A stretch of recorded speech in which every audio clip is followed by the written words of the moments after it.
How dare you? How dare you destroy my photographer, you idiot! Did I kill some of your people, Mano?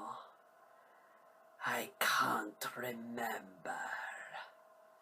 We have an arrangement. Don't pretend you mourn her, Doctor. I know you.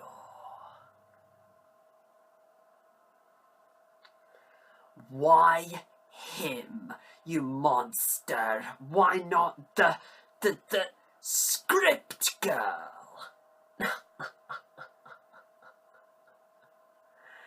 The script girl. I'll eat her later.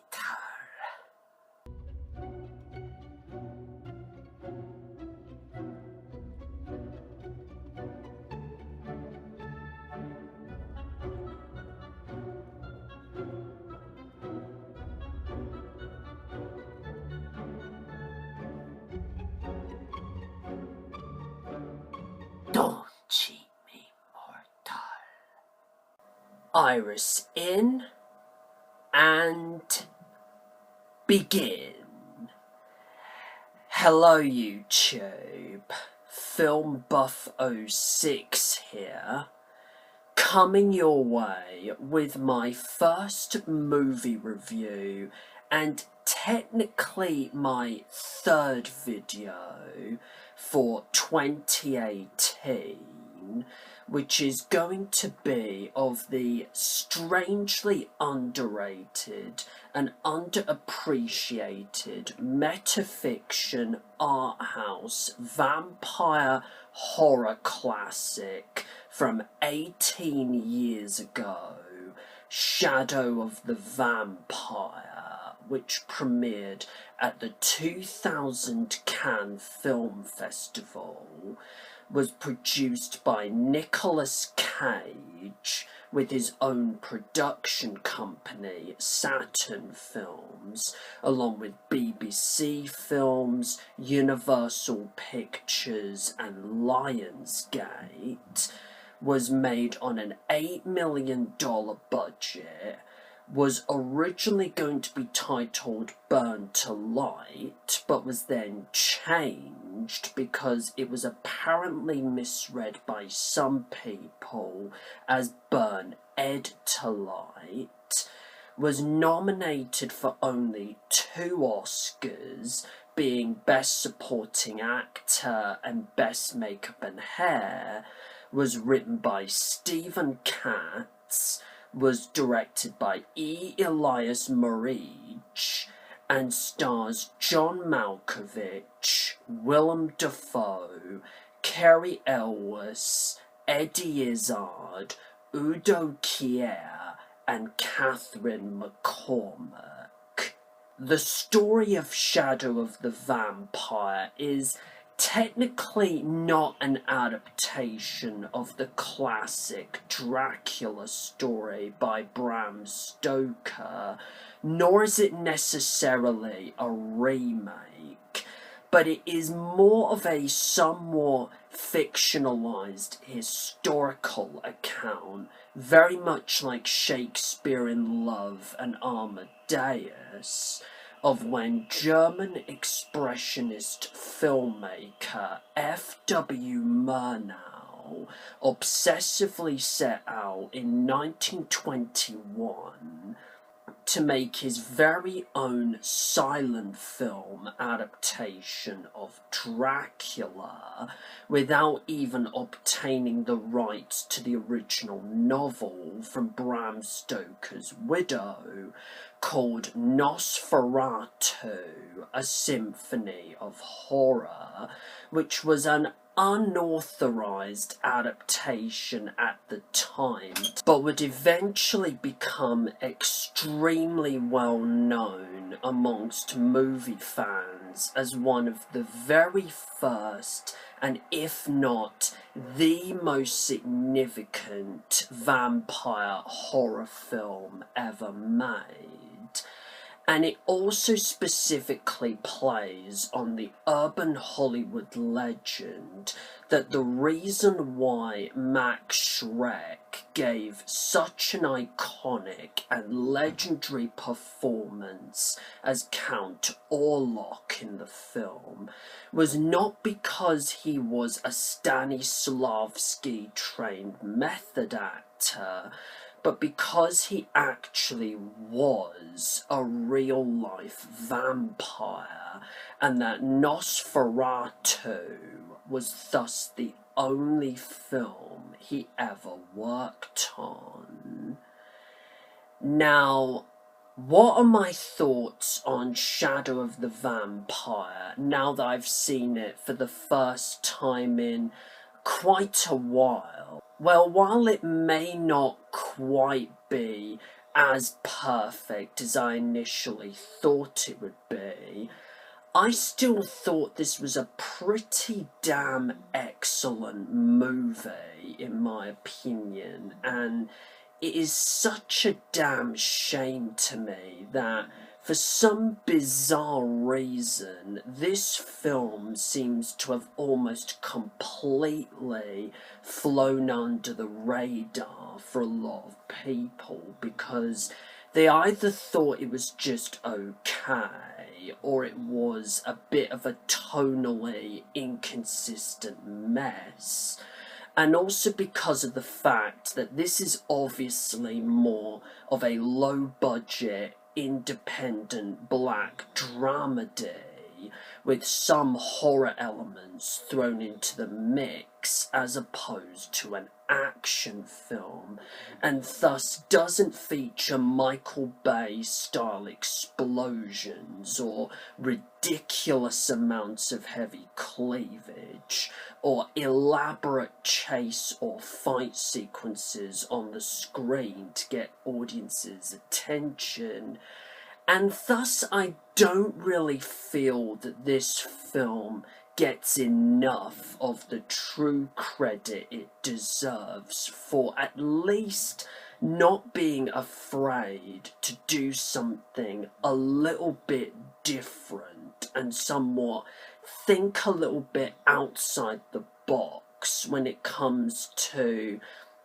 what we've nowadays come to expect from the vampire horror genre in recent years, especially due to the classic Hollywood image of the vampire being almost completely tarnished thanks to the god-awful Twilight movies.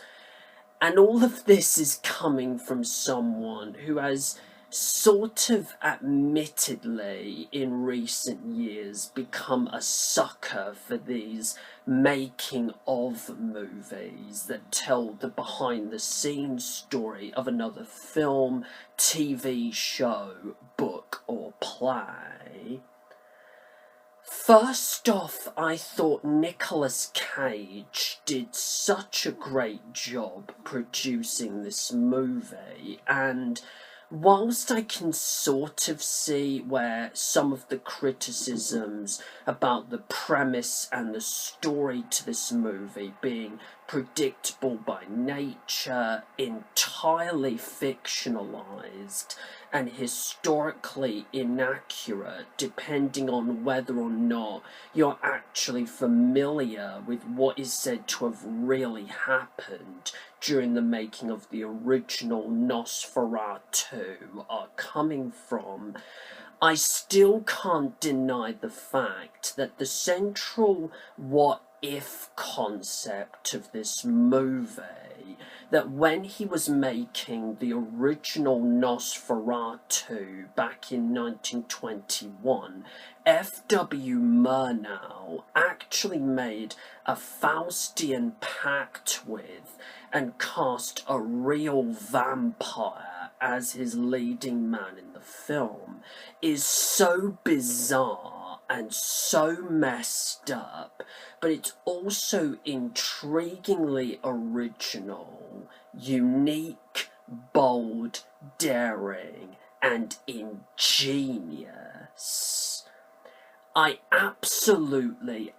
adore the haunting, imaginative, hypnotic, and downright mesmerizing opening title sequence to this movie. It genuinely felt like I was watching an elaborate medieval painting on the screen for 5 minutes. And the magnificent imagery very much reminded me of the prologue to Bram Stoker's Dracula.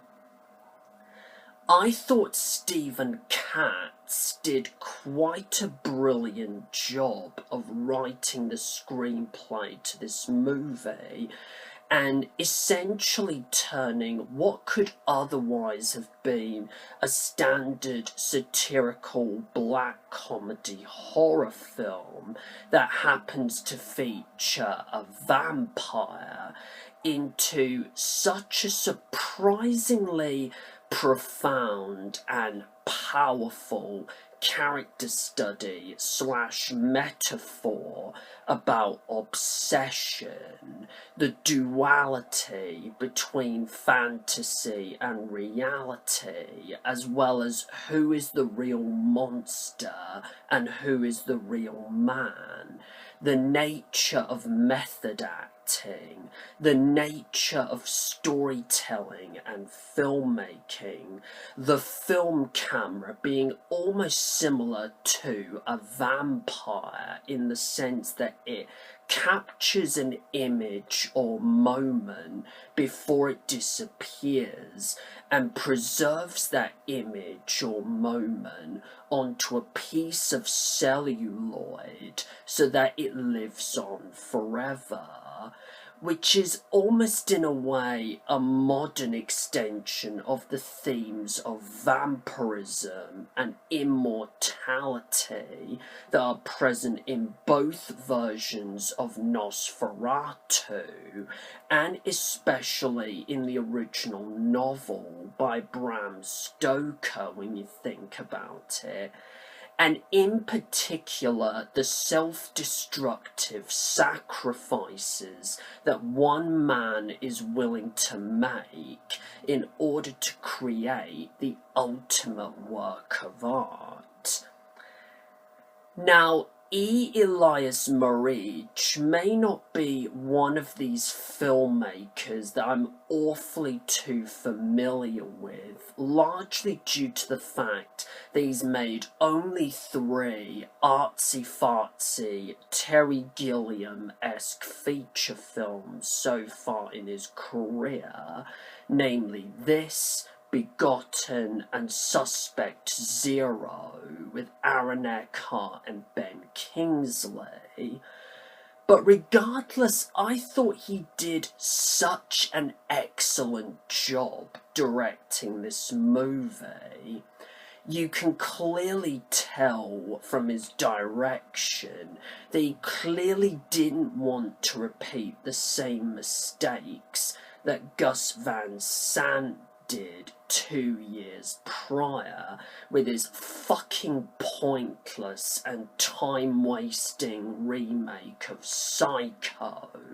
by lazily copying the original, literally scene by scene and shot for shot, that he was himself inspired by the German Expressionism style of filmmaking from that time period, and that he had a genuine amount of respect for the original 1922 Nosferatu, and wanted to pay tribute to its amazing legacy and do it justice the best that he possibly could. Lou Bogue's cinematography is absolutely wonderful, with this mossy brown and green colour palette that suitably gives the film the gritty, dark, gothic, dreamlike, almost grainy look of one of those silent horror films without it being too in your face, which especially works in the scenes where we see some of the certain classic moments that we all know and remember from the original Nosferatu being faithfully recreated in black and white as opposed to sepia colours. The set design, the art direction, the locations and the costumes all look amazing on screen and genuinely make you feel like you've travelled back in time to Germany, or in this case Czechoslovakia, in the early 1920s, particularly during the advent of the silent era. The score by Dan Jones is suitably creepy and atmospheric without it sounding too melodramatic or over the top. The acting from everyone involved is across the board top freaking notch. Udo Kier is great as Albin Grau, who is the producer, costume designer and set designer of the original Nosferatu. Cary Elwes is great as the Indiana Jones-style replacement cinematographer Fritz Arno Wagner. Catherine McCormack is great as Greta Schroeder, the flapper actress who plays Ellen Hunter, the film's German equivalent to Mina Harker. Hell, even Eddie freaking Izzard is surprisingly good as Gustav von Wangenheim, the actor who plays Thomas Hutter, the film's German equivalent to Jonathan Harker. Now let's talk about John Malkovich's brilliantly, fantastically understated performance as F.W. Murnau in this movie. Yes, his portrayal may be seen by some people to be historically inaccurate for the most part, largely due to us not really knowing if the real F.W. Murnau behaved the way he does in this movie, other than the obvious fact that he is held in very high regard amongst film fans as one of the best German expressionist filmmakers of all time. And yes, there are occasional moments in his performance where he absolutely relishes being so hilariously over the top, cartoony and overblown, with a delightfully exaggerated and cheesy German accent that just cracks you the fuck up, whether it be him barking angry orders to his cast and crew, or when he argues with Max Schreck, that I'm gonna get into in a bit.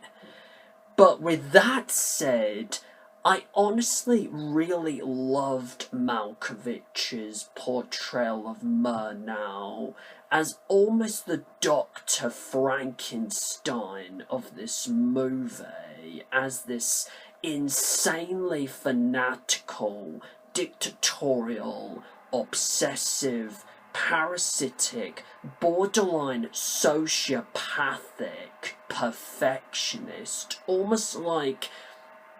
the Alfred Hitchcock or Stanley Kubrick of his day, who you can clearly tell has a passion and a personal vision for this vampire movie that he desperately wants to get made. and is ruthlessly determined to just stop at nothing and do whatever he believes is necessary to get this movie finished and make his own indelible mark in the history books with this, at the time, fledgling artistic medium, regardless of the consequences, even if it means completely losing his own sanity, completely losing his own grip on reality,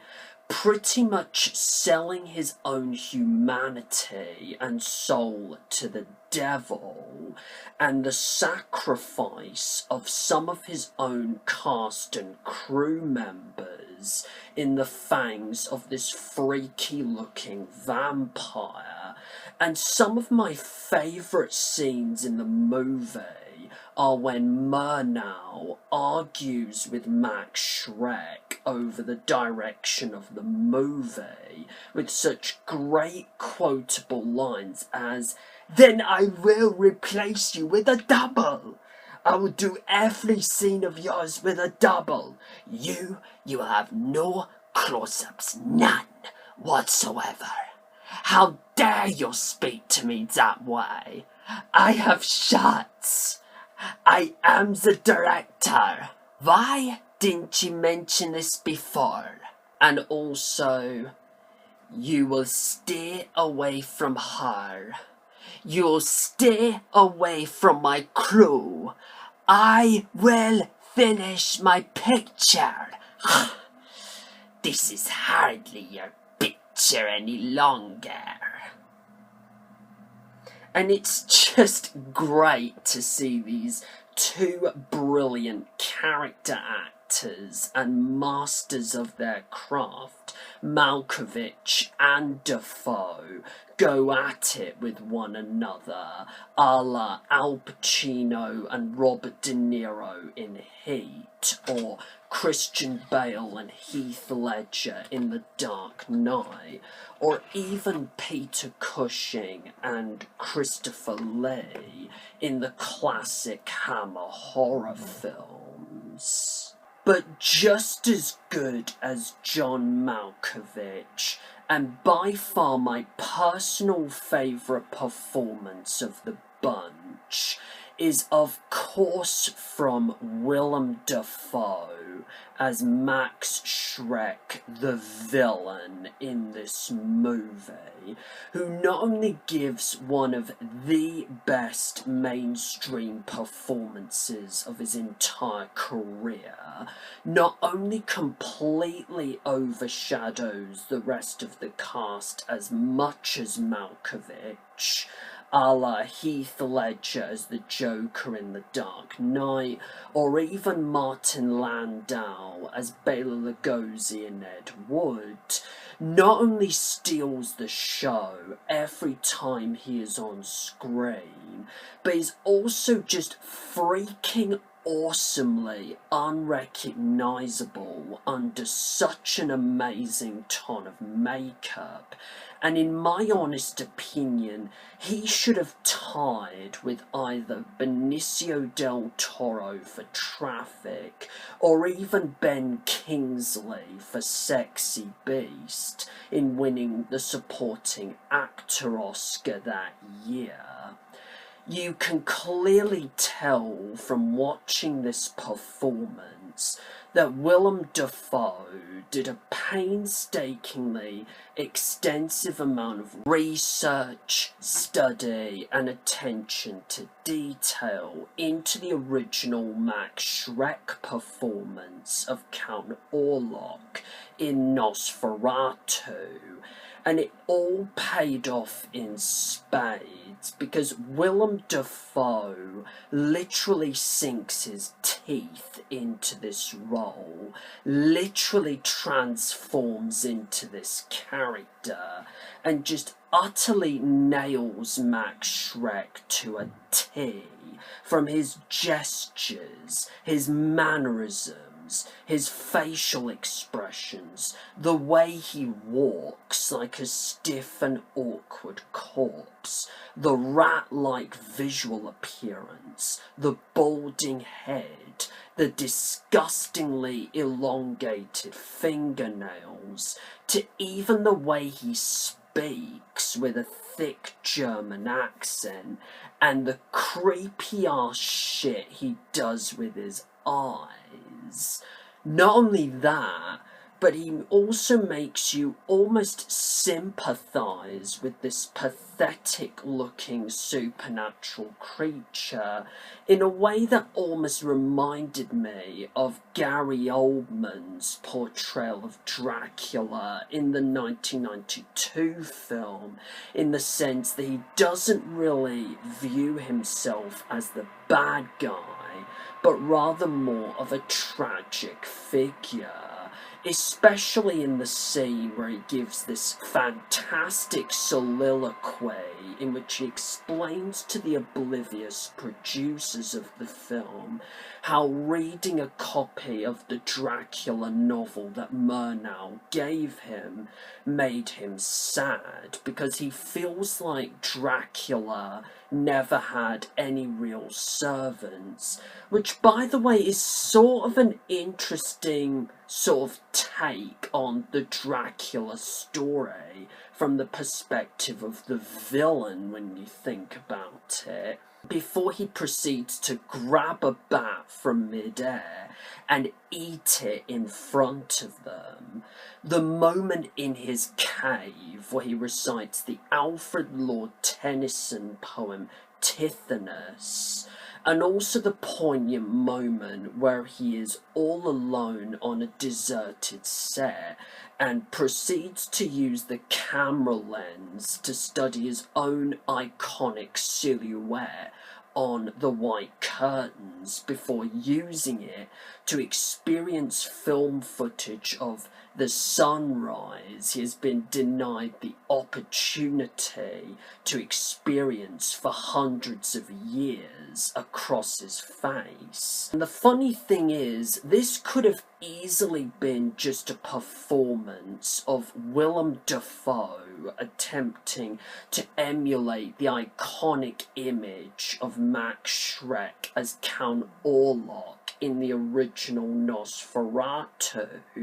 But even in certain scenes where we actually see him recreate the classic Max Schreck performance from the original Nosferatu, I just seriously cannot help but feel that I was watching an actual vampire come to life in front of my eyes on the screen, because Willem Dafoe looks so remarkably like how Max Schreck looked as Count Orlok in the original Nosferatu that even I found it extremely hard to tell the difference between the two. That's how pitch perfect he truly was in this movie. And it's even more amazing to think that this was the role that convinced the producers of the first Spider-Man movie to cast this guy as the Green Goblin. If there is only one thing that ever so slightly lets the film down for me, it would have to be the ending. Now, don't get me wrong, I'm not saying the ending was bad or anything per se, despite the movie going by at such a pretty good pace that it felt like only half an hour as opposed to just over an hour and a half. But I thought the way the film ended was just a little bit abrupt. I mean, Yes, it was satisfying enough to see Max Schreck finally meet his demise by directly facing the sunlight, in almost a direct reference to how Count Orlok dies at the end of Nosferatu, and Murnau finally finished shooting the last few reels of his masterpiece. But after that, the film just stops, and I wish the film could have been at least a few minutes longer. For example, I would love to have seen on screen the aftermath, well, the immediate aftermath of when Nosferatu came out back in 1922. And in particular, the successful lawsuit that happened around this time by the Stoker estate against Murnau that led to the bankruptcy of Prana Film, as well as the ordered destruction of all the initial copies of the film, that, as we all know, thankfully never entirely fell through, and as a result has thus ensured the deserved immortality of Nosferatu to this very day. In conclusion, while it may not quite be as much of a perfect masterpiece as its original source material, and it may not be for everyone, I was still really entertained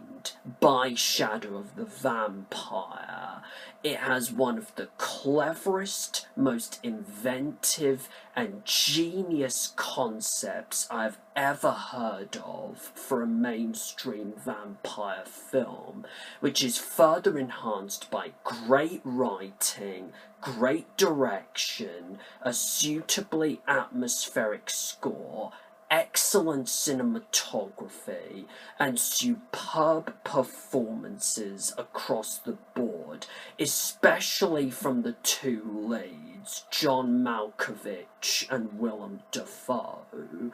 It serves as a fantastic insight into how movies were made back in the 1920s for anyone who has a deep fascination with that particular period in film history, as well as to the overall language and art of the film medium itself. It greatly respects the source material more than people give it credit for, and isn't afraid to pay homage to it in terms of the way it is shot, the way it is edited, and the way it is written, whilst at the same time not taking itself far too seriously. If you're expecting to see a standard vampire horror movie like The Lost Boys or Interview with the Vampire, or heck even any of the various film adaptations of the Dracula story that have been done over the years, you're not exactly going to find it here. If you're expecting to see a historically accurate documentary, you're definitely not going to find it here. Heck, even if you're expecting to see an over-the-top camp fest about monster filmmaking like Ed Wood, you're not quite going to find it here. I highly recommend that you go and check this underrated gem out if you are a film aficionado like yours truly, if you're into classic vampire horror movies, or if you're someone who is familiar with or has seen the original Nosferatu, as well as the 1979 remake with Klaus Kinski. Both versions, by the way, I will most definitely get round to hopefully reviewing at some point towards the end of this year, and just want to view it as a perfect companion piece to both films as part of a Nosferatu movie marathon. And my overall rating for Shadow of the Vampire is going to be a near perfect 8.5 out of 10. Now, feel free to leave a comment in the section below, and please let me know your thoughts on Shadow of the Vampire, as well as let me know what your favourite vampire horror movie is. Plus, feel free to subscribe to my channel as always, as well as go to my channel page and click on the little bell so that you get all of the notifications and updates from my channel via email. And also, if you haven't already, please don't forget to join my Facebook group page, as well as follow me on Twitter and Instagram. And until my next video, which is going to be a brief review of the most recent computer-animated short film adaptation of Julia Donaldson's The Highway Rat, do take care, everyone, and I think we have it.